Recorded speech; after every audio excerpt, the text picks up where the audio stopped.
What happens when royalty meets late-night television and everything goes horribly wrong? In just 37 seconds, Prince Harry would go from beloved guest to public enemy number one with a single comment that shocked the world. This is the story of how the Duke of Sussex destroyed his reputation live on television in front of millions of viewers. The red recording light blinked on at BBC Television Centre. Graham Norton sat behind his famous curved desk, his warm Irish smile beaming at the camera. The studio audience buzzed with excitement.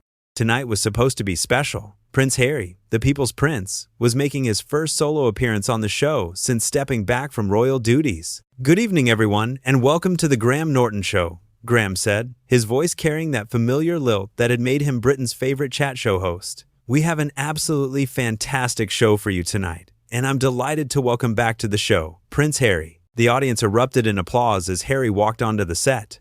He wore a navy blue suit and flashed that trademark Windsor smile. Everything seemed perfect. Too perfect. "Your Royal Highness, wonderful to see you again." Graham stood and shook Harry's hand warmly. "How are you settling into life?" Harry sat down on the famous red sofa, his posture relaxed but something flickering behind his eyes. "Graham, please, just Harry. And yes, things are going well. Very well indeed." The audience laughed at his casual demeanor. Graham settled back into his chair, clearly comfortable with his guest. "Now, Harry, you've been quite busy recently. Tell us about your new projects. I understand you're working on several charitable initiatives." Harry's smile faltered for just a moment. "Yes, well, charity work has always been important to me. Unlike some people who seem more interested in ratings than actually helping people." The comment hung in the air for a beat too long. Graham's eyebrows raised slightly, but he kept his professional composure. "Well, I think we can all agree that helping others is important," Graham said diplomatically. "Your mother was known for her charitable work. Do you feel you're carrying on her legacy?" Something shifted in Harry's expression. His jaw tightened almost imperceptibly. "My mother," Harry said slowly, "was betrayed by the media. She was hounded and exploited by people who claimed to care about her but really just wanted to profit from her pain, people who pretended to be her friends." The studio grew quieter. Graham leaned forward slightly, his expression concerned but still warm. "Harry, I think we all remember your mother with great fondness and respect. She was truly beloved by the British people. Beloved by people who never knew her." Harry snapped, his voice rising. "People who consumed every detail of her private life like it was entertainment. People like you, Graham." The audience shifted uncomfortably. Graham's smile never wavered, though his eyes showed surprise. "I'm sorry, I'm not sure I follow," Graham said gently. "Oh, I think you do," Harry continued, his voice getting sharper. "You made your career talking about celebrities, didn't you? Making jokes about their personal lives, their struggles, their pain. How is that any different from the paparazzi who chased my mother?" Graham took a breath, clearly trying to de-escalate the situation. "Harry, I understand you've been through a great deal, but I think there's a difference between entertainment and harassment." "Is there?" Harry shot back. "Because from where I'm sitting, it looks like the same thing. You invite people on this show, you make them feel comfortable, and then you exploit their stories for your own gain." The studio was now completely silent, except for the low hum of the cameras. Graham's professionalism never cracked, but the warmth in his eyes was replaced by something steelier. "I respect that you have strong feelings about this," Graham said carefully. "But I think my guests would disagree with your characterization of this show." "Would they?" Harry leaned forward aggressively. "Or are they just too polite to tell you the truth? Too afraid of being blacklisted from your little entertainment empire?" Graham paused, looking genuinely hurt for the first time. "Harry, I've always tried to create a space where people feel safe and welcome. I'm sorry if you don't feel that way, but I don't think it's fair to attack my integrity or the integrity of this show." "Fair?" Harry's voice cracked with emotion. "Nothing about this industry is fair, Graham. You people destroyed my mother, and now you want to do the same to me and my family." The audience was completely still now. Even the camera operators seemed frozen. Graham looked directly at Harry, his Irish accent becoming more pronounced as emotion crept into his voice. "Harry, I understand you're hurting, but you're being unfair.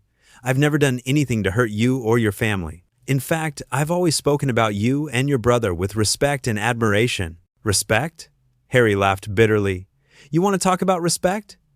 Let's talk about how you've made jokes about my wife, about her family, about our children." Graham's expression hardened slightly. "I have never made inappropriate jokes about your family, Harry. Never." "Haven't you, though?"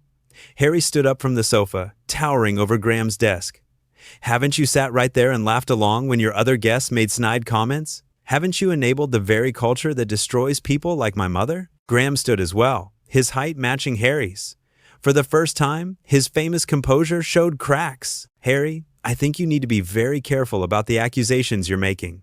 I have spent my entire career treating my guests with dignity and respect. I will not sit here and let you destroy my reputation with baseless claims. Baseless?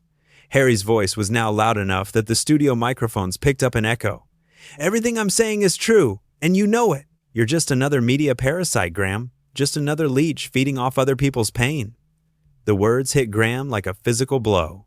For 30 years, he had built his reputation on kindness, on making people feel welcome in his studio. To hear himself called a parasite by someone he had always supported was devastating. That's enough, Graham said quietly, but his voice carried across the studio with surprising authority. I have given you a platform tonight. I have treated you with nothing but respect, and this is how you repay that courtesy. Harry's eyes blazed with anger. Courtesy? You think inviting me here was some kind of favor? You needed me more than I needed you, Graham. Without guests like me, you're nothing. Just another aging television presenter trying to stay relevant. A collective gasp went up from the studio audience. Several people in the front row visibly recoiled. Graham's face went pale, but his voice remained steady. You know what, Harry? You're right about one thing. I do depend on my guests. I depend on them to be decent human beings who understand that this show is built on mutual respect. Clearly, I made an error in judgment tonight. An error in judgment? Harry stepped closer to the desk, his voice dripping with contempt. The only error here is that I agreed to come on this pathetic excuse for entertainment. You want to know what real entertainment looks like, Graham? It's watching someone like you realize that you're nothing without people like me. The studio fell so quiet, you could hear the air conditioning humming overhead. Graham's famous quick wit seemed to have deserted him entirely. He stood there, clearly struggling to process what was happening. Harry, Graham said softly, I don't know what's happened to make you feel this way, but this isn't you. The Harry I've known, the Harry the public knows, would never speak to someone like this. The Harry you knew? Harry's laugh was sharp and cruel. You never knew me, Graham. None of you did. You knew the version of me that you wanted to see, the version that sold newspapers and got you ratings. The real me sees through all of this. Graham's hands were shaking slightly, but his voice grew stronger. The real you is someone who attacks people who have done nothing but support you? The real you is someone who comes into someone else's workplace and tries to humiliate them? Support me? Harry's voice rose to near shouting. You call making money off my family's tragedy support? You call turning our pain into punchline support? I have never done that, Graham said firmly. Not once in 30 years have I made light of your family's struggles. Not once have I treated your mother's death as anything other than the tragedy it was. Liar, Harry spat. You all lie. Every single one of you media people lie through your teeth and then act shocked when someone calls you out on it. Graham took a deep breath, clearly trying to maintain some semblance of professional control. Harry, I'm going to ask you one more time to please sit down and let's try to have a civilized conversation. Civilized? Harry's voice cracked with hysteria. There's nothing civilized about this industry, Graham. There's nothing civilized about what you people do. You destroyed my mother. You drove my father to despair. And now you want to do the same to my wife and children. Your father is the King of England, Graham said quietly. I think he's doing just fine. The comment seemed to break something inside Harry. His face contorted with rage, and for a moment, it looked like he might actually lunge across the desk. Don't you dare, Harry hissed. Don't you dare make jokes about my family. Don't you dare minimize what we've been through. Graham stepped back slightly, clearly recognizing that the situation had become genuinely dangerous. I wasn't making a joke, Harry. I was simply pointing out that your characterization of your father's situation isn't accurate. Everything I've said tonight is accurate, Harry shouted. Every single word. And the fact that you can't handle the truth says everything about who you really are. The camera operators were now exchanging worried glances. One of the producers could be seen just off stage, speaking urgently into a headset. The studio audience sat in stunned silence, many looking genuinely frightened. Graham made one last attempt to salvage the situation. Harry, I think we should take a break. Maybe you need some time to collect yourself. Collect myself? Harry's voice was now hoarse from shouting. I've never been more collected in my life. I've never seen more clearly than I do right now. And what I see is a room full of vultures pretending to be entertainers. That's enough, Graham said, his own voice finally rising. I've been patient. I've been understanding, but I will not stand here and let you insult my audience, my crew, and everyone who works on this show. These are good people who work hard to create something positive. Positive? Harry laughed maniacally.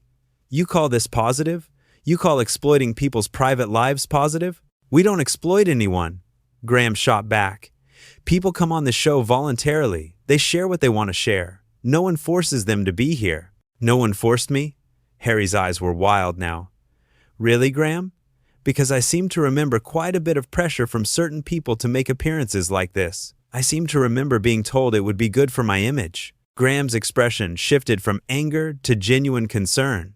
Harry, who told you that? Because it certainly wasn't anyone from my team. But Harry wasn't listening anymore. He was pacing back and forth behind the sofa, his hands gesturing wildly as he spoke. It's all connected, don't you see? The shows, the newspapers, the photographers. It's all the same machine designed to chew people up and spit them out. And you, Graham, you're right at the center of it all. Graham watched in horror as Harry continued his manic pacing. The prince's face was flushed red, his hair disheveled from running his hands through it. This wasn't just anger anymore. This was something much more disturbing. Harry, Graham said gently, I think you need help. This isn't about the show anymore. This isn't about me. Something else is going on here. Harry spun around to face him, his eyes blazing. Help? You think I need help? The only thing I need help with is getting people to see the truth about what you really are. And what am I, Harry?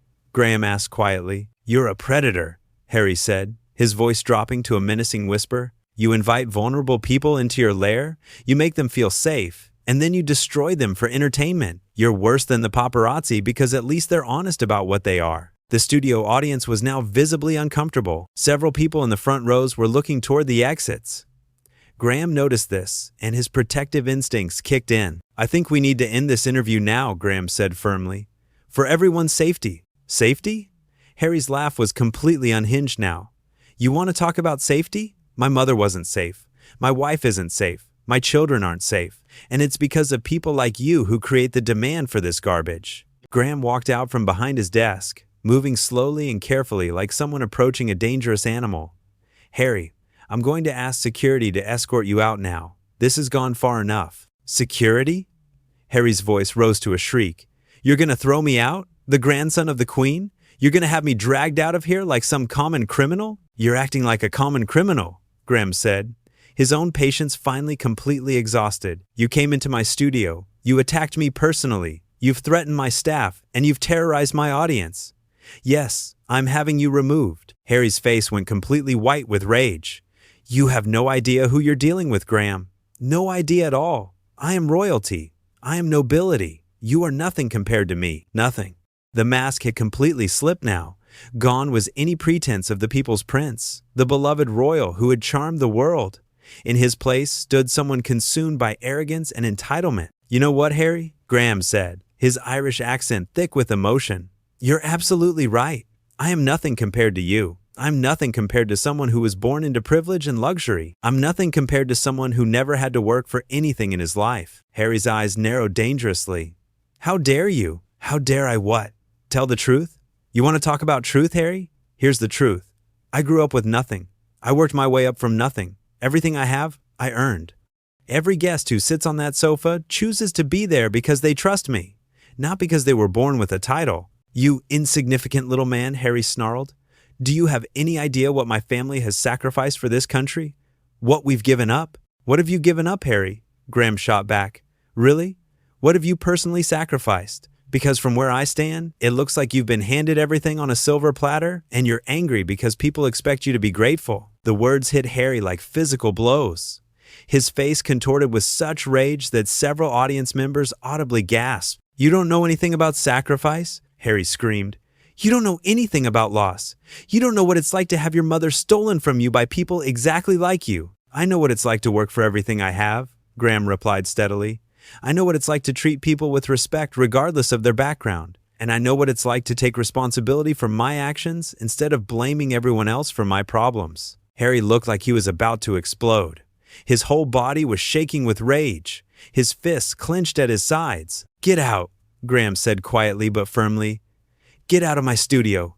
Get out now. You can't make me leave, Harry spat. I'm not finished. Yes, you are, Graham said. You're completely finished. Security. Two large men in black suits appeared from the wings.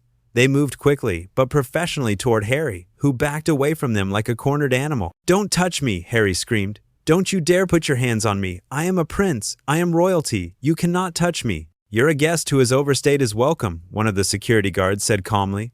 We're going to need you to leave now, sir. This is outrageous, Harry shouted as the guards moved closer. This is absolutely outrageous. Graham, you will regret this. You will regret this for the rest of your miserable life. I regret it already, Graham said sadly. I regret that someone I respected and admired turned out to be capable of this kind of behavior. As the security guards reached for his arms, Harry made one final desperate attempt to maintain control. You have no idea what you've done tonight, Graham. No idea at all. This will destroy you. This will end your career. My career is built on 30 years of treating people with dignity, Graham replied. If it ends because I refuse to let someone abuse me and terrorize my audience, then so be it. The security guards gently but firmly took Harry's arms. As they began to escort him toward the exit, Harry continued shouting over his shoulder. This isn't over, Graham. This will never be over. You've made an enemy tonight that you cannot afford to have. I think I can live with that, Graham said quietly. As Harry was led away, still shouting threats and insults, Graham turned to face his stunned audience. His hands were shaking slightly, but his voice was steady. Ladies and gentlemen, I apologize that you had to witness that. In 30 years of hosting this show, I have never experienced anything like what just happened here tonight. The audience began to applaud, slowly at first, then building to a thunderous ovation. Graham looked genuinely moved by their support. Thank you, he said simply. Thank you for understanding that sometimes you have to stand up for what's right, even when it's difficult. The red recording light blinked off. The interview that was supposed to rehabilitate Prince Harry's image had instead revealed the true character of both men. One had shown himself to be petty, entitled, and dangerous. The other had shown grace under pressure and the courage to defend his principles. In 37 seconds, everything had changed, and there would be no going back.